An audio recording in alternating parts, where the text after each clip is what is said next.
Ronak weighs 56.7 kilograms. If he reduces his weight in the ratio 7:6, find his new weight. இப்போ ரவுனக்குங்கிறவர் பார்த்தீங்கன்னாக்கா 56.7 kilograms wait இருக்கிறாரு. அவர் வந்து அவரோட wait வந்து ரெடியூஸ் பண்றாரு. எப்படி ரெடியூஸ் பண்றாருனாக்கா 7:6 அப்படிங்கிற ரேஷியோல வந்து பார்த்தீங்கன்னா அவர் ரெடியூஸ் பண்றாரு. ரெடியூஸ் பண்ணதுக்கு அப்புறமா அவரோட வெயிட் எவ்வளவு இருக்கும், அதாவது அவரோட நியூ வெயிட் கேட்கறாங்க. இப்போ ஒரு குவான்டிட்டியை வந்து நம்ம ஒரு ரேஷியோல சேஞ்ச் பண்றோம் அப்படின்னாக்கா அந்த ரேஷியோ பார்த்தோன்னா கண்டுபிடிச்சிடலாம். அது இந்த குவான்டிட்டி வந்து டிக்ரீஸ் ஆகுதா அல்லது இன்க்ரீஸ் ஆகுதா. இப்போ இந்த ரேஷியோ வந்து எப்படி பார்க்கணும், நம்ம லெஃப்ட் சைட்ல இருந்து ரைட் சைட பார்க்கணும். அப்படி பார்க்கறப்ப வந்து பாத்தீங்கன்னா 7 வந்து 6க்கு போகுது. அப்ப பெரிய நம்பர் வந்து சின்ன நம்பர், அதாவது டிக்ரீஸ் ஆகுது. அப்ப இந்த ரேஷியோல வந்து நான் ஒரு குவான்டிட்டி சேஞ்ச் பண்றேன் அப்படின்னாக்கா அந்த குவான்டிட்டி வந்து டிக்ரீஸ் ஆகும். ஒருவேளை இப்படி இருந்தா என்ன சார் ஆகும் அப்படின்னாக்கா, இதே நம்ம லெஃப்ட் சைடு ரைட் சைடு பார்க்குறோம். 6 வந்து 7, அது அந்த வேல்யூ வந்து இன்க்ரீஸ் ஆகுது. அப்ப இந்த ரேஷியோ நம்ம குவான்டிட்டி சேஞ்ச் பண்ண என்ன ஆகுனாக்கா அது வந்து இன்க்ரீஸ் ஆகும். சரி, இந்த கொஸ்டினை சால்வ் பண்றதுக்கு ஒரு கான்செப்ட் நம்ம அண்டர்ஸ்டாண்ட் பண்ணலாம். இப்போ பிங்கிறது ஒரிஜினல் குவான்டிட்டி. இப்போ இந்த குவான்டிட்டியை நான் A:B ரேஷியோல சேஞ்ச் பண்றேன். அது இன்க்ரீஸோ ஆர் டிக்ரீஸ் இருக்கலாம். ஸோ சேஞ்ச் பண்ணதுக்கு அப்புறமா வர நியூ குவான்டிட்டி என்னன்னாக்கா Q. இப்போ என்னோட எய்ம் என்னன்னாக்கா புது குவான்டிட்டி Q வந்து கண்டுபிடிக்கணும். ஒரிஜினல் குவான்டிட்டி P தெரியும்னு நம்ம நினைச்சுக்கலாம்.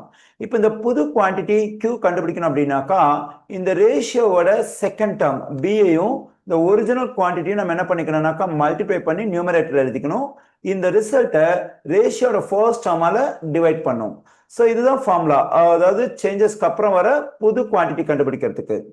இப்போ நம்மோட எய்ம் என்னன்னாக்கா கொடுத்திருக்க சம்பளம் வந்து பாத்தீங்கன்னா ரவுனக்கோட புது வெயிட், அதாவது ரெடியூஸ் பண்றதுக்கு அப்புறமா வர புது வெயிட் கண்டுபிடிக்கணும். சரி, அதுக்கு என்ன ஃபார்முலான்னு பார்க்கலாம் இப்போ. ஸோ இப்போ நமக்கு ஃபார்முலா என்னது, ரேஷியோட செகண்ட் டேர்ம் 6ஐயும் அவரோட ஒரிஜினல் வெயிட்டையும் மல்டிப்ளை பண்ணும். அப்போ 6 × 56.7 இதை வந்து பாத்தீங்கன்னாக்கா ரேஷியோட ஃபர்ஸ்ட் டேர்மால டிவைட் பண்ணும். அதுதான் நம்ம இங்க டிஸ்கஸ் பண்ணோம். ஓகே, இப்போ நம்ம இதை சிம்பிளை பண்ணோம். சிம்பிளை பண்றதுக்கு வந்து பாத்தீங்கன்னாக்கா 7 வந்து 7ல 1 டைம்ஸ் இருக்கு, 7 வந்து 56ல 8 டைம்ஸ். இப்போ நான் பாயிண்ட்டுக்கு அப்புறம் நான் இந்த நம்பர் யூஸ் பண்ண போறேன். அப்போ இங்க பாயிண்ட் எடுத்துக்கலாம். 7 வந்து 7ல வந்து பாத்தீங்கன்னா 1 டைம்ஸ் இருக்கு. இப்போ இந்த 6யும் 8.1 நான் மல்டிப்ளை பண்ண எனக்கு என்ன வரும்னாக்கா 48.6. நமக்கு கொடுத்திருக்க வெயிட் வந்து கிலோகிராம்ஸ்ங்கிற யூனிட்ல இருக்கிறதுனால இந்த ரிசல்ட்டையும் நம்ம கிலோகிராம்ஸ்ங்கிற யூனிட்ல எடுத்துக்கலாம். ஸோ ரவுனக் வந்து பாத்தீங்கன்னா அவரோட வெயிட் 56.7 கிலோகிராம்ல இருந்து குறைக்கிறாரு 7:6 ரேஷியோல. அப்படி குறைக்கிறப்ப குறைச்சதுக்கு அப்புறமா வர புது வெயிட் என்னன்னாக்கா 48.6 கிலோகிராம்ஸ்.